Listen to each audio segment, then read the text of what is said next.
Hi, friends. It's Heidi M, and I'm back to add more for my SummerWorks Festival coverage. This time I'm sitting with Riel Reddick-Stevens. Thank you for coming, Riel. Even if it's virtual, we're going to be talking about one of your performances coming to SummerWorks, but I normally start by asking folks to introduce themselves. What would you like people to know about you? You're a multidisciplinary artist. Yeah, so hello. My name is Riel Reddick-Stevens. As you said, I'm a multidisciplinary artist working mainly in as an actor, playwright, educator, and sound designer. Yeah. Excellent. How long have you been doing the multiple roles in on the arts? I grew up doing musical theater, so I come from a musical background, and then Mhm. I have professionally been working as an artist for about 10 years or just over 10 years. And then, so that was mainly as a performer. And then within the last 5 years or so, I started working as a sound designer and found myself writing and kind of using all my talents to create like multimedia pieces and things like that. Yes, of course. So we're going to be talking about Sex Goddess, which is kind of doing the rounds. Congratulations, this is a solo show of yours, and it's done the festivals and the Fringe, which I was telling you offline that I missed it here in Toronto, but you've gone to other Fringe festivals and is now coming back to Toronto for SummerWorks. So I I mean, I'm gonna just say the description of the show is that it's a solo mixtape performance. Where does that come from? Where did it start? Like the idea of it being a mixtape. Hmm. Yeah, that's a good question. The piece started, like I started writing the piece a really long time ago in 2019, and Hmm. it started originally as a poem, and then from there it took on different mediums. It then became more of a book of poems that I was like trying to visualize staged, and then became a cabaret piece, and then eventually a full-length play. And so I think it kind of lives in a mixtape world for me in that way, where it is pulling from so many different mediums. And then the piece itself incorporates music into the piece. Not all of the music is the same genre. Right. Um, so in that way, it's a mix of things. And I think just where it uses comedy and storytelling and music, I was trying to find a way to sum up what the piece is for me because it's not quite a traditional theatrical piece to me, but Mhm. like it's part concert, part comedy show, part theater, you know? And Mhm. so I think it was just the a mix of these mediums Mhm. is how I found That makes total that. sense.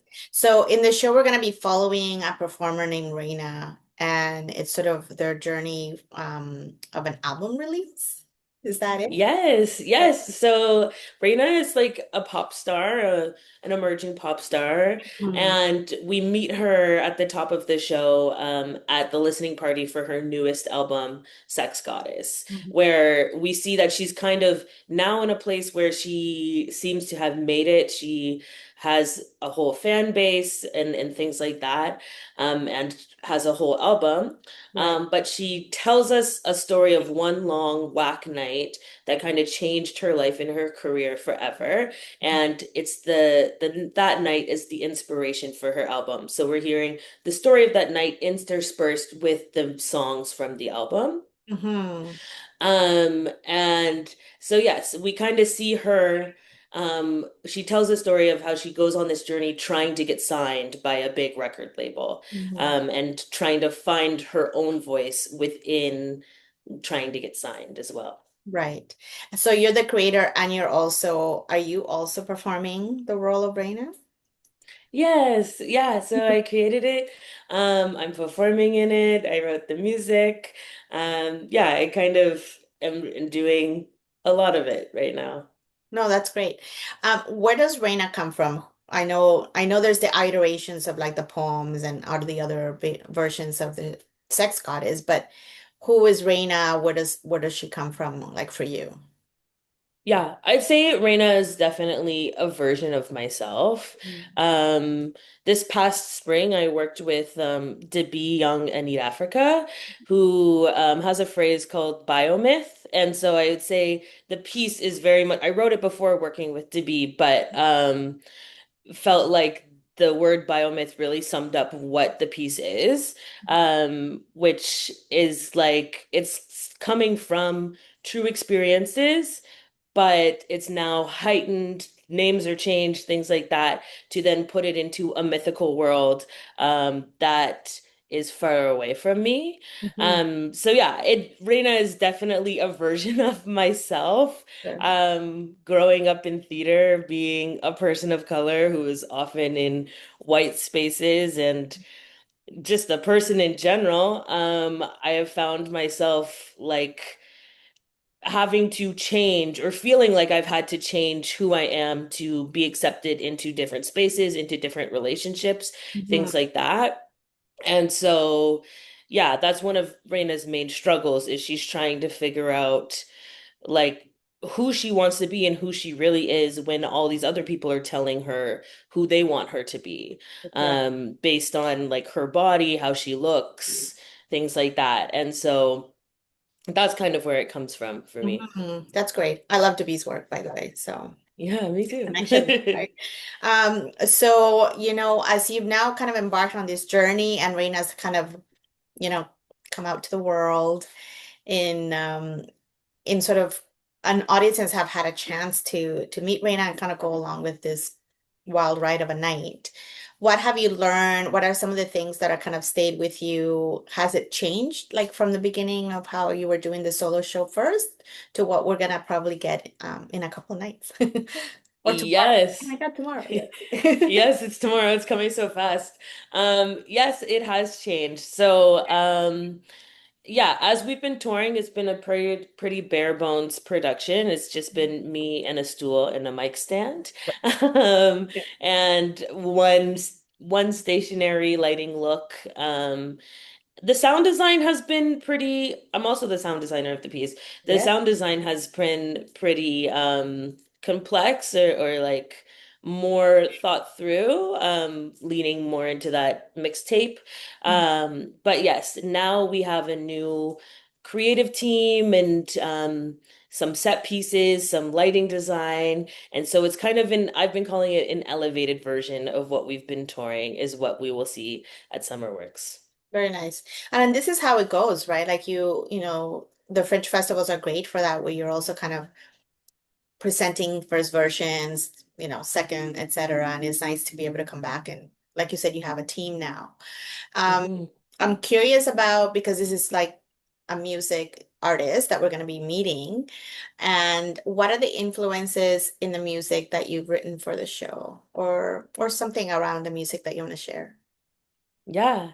Yeah, so like I said, the music is created by myself. I wrote Mhm. most of the lyrics, and music is produced by an artist named GhostboyRJ, and we've had some select songwriting support by CJ Capital. And Mhm. so it's been like a collective journey. Yes. Um, the music, as I said before, takes inspiration from like hip hop and R&B, Mhm. specific artists.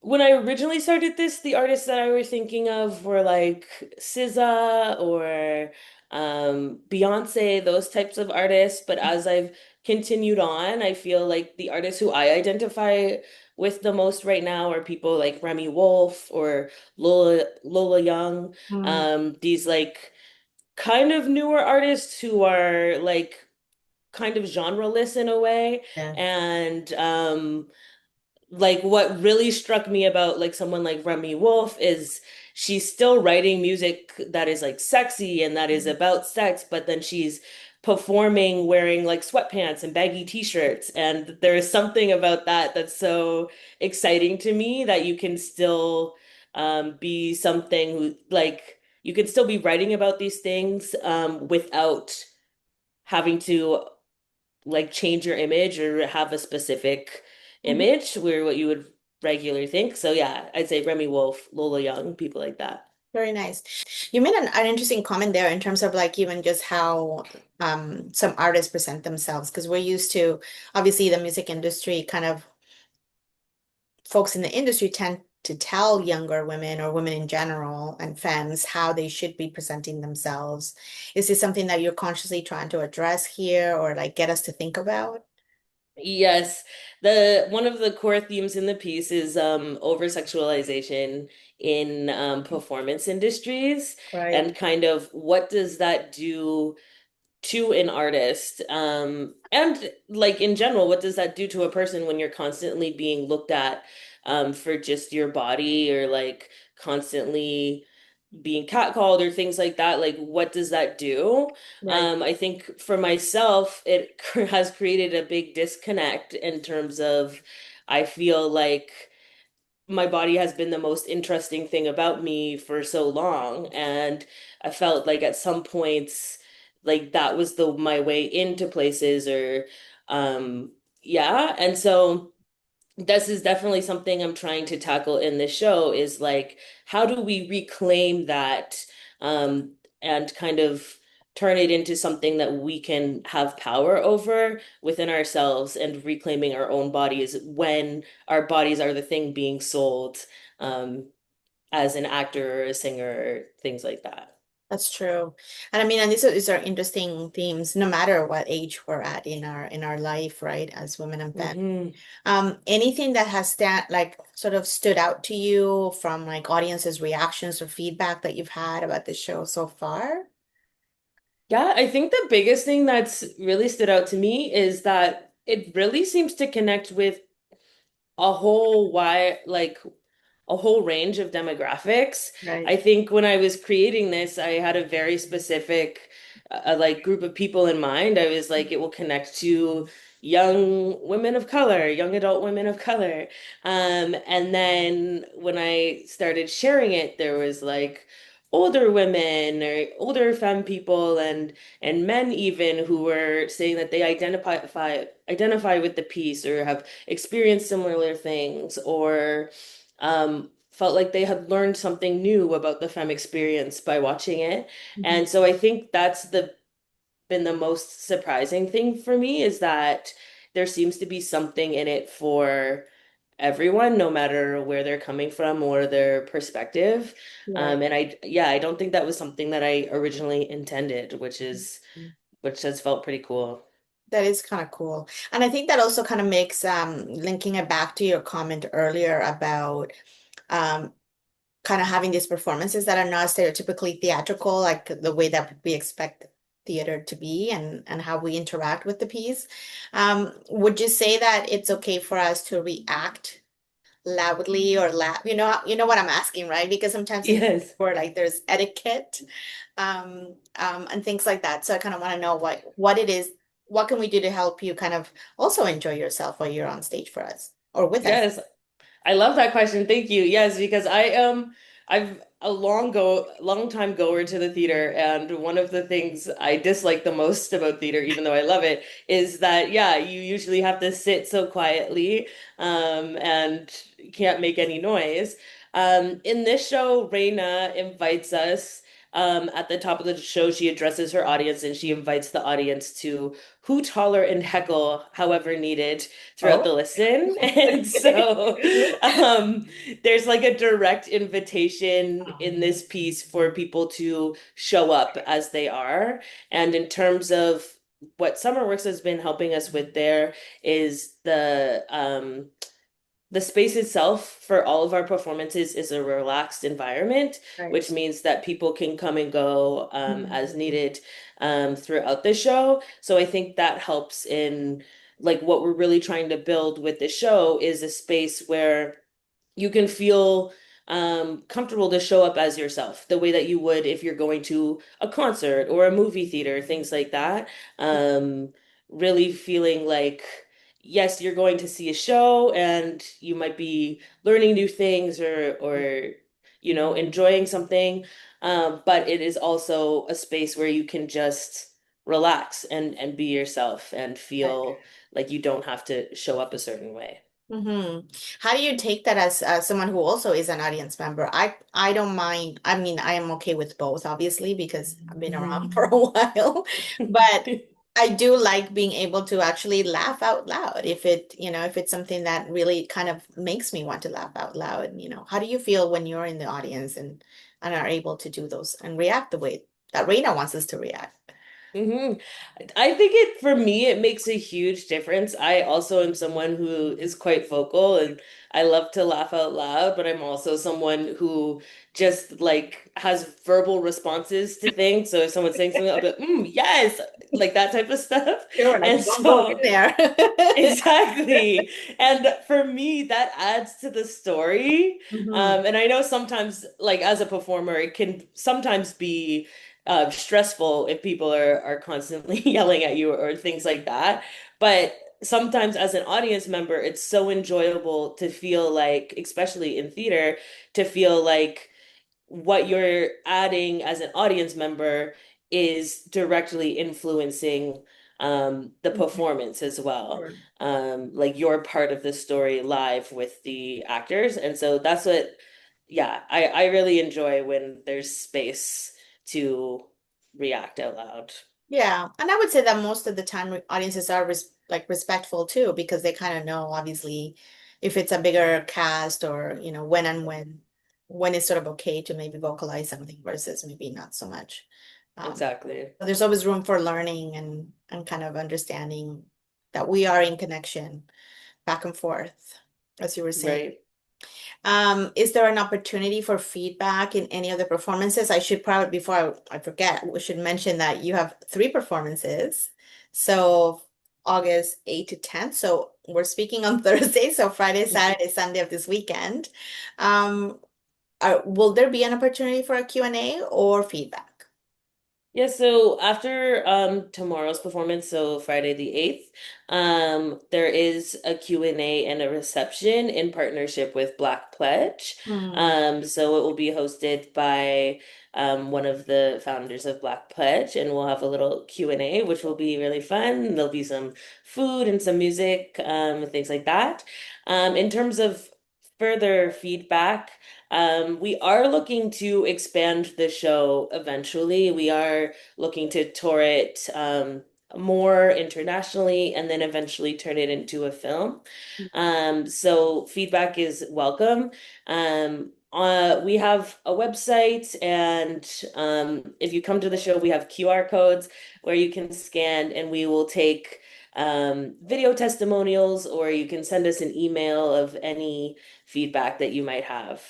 excellent. I'm gonna grab the website and I'll link it so that people know where to go. And I think you also have I think you have a social media page for Yes, we have this, yeah. an Instagram. Yeah. Okay, excellent. So people know where to go.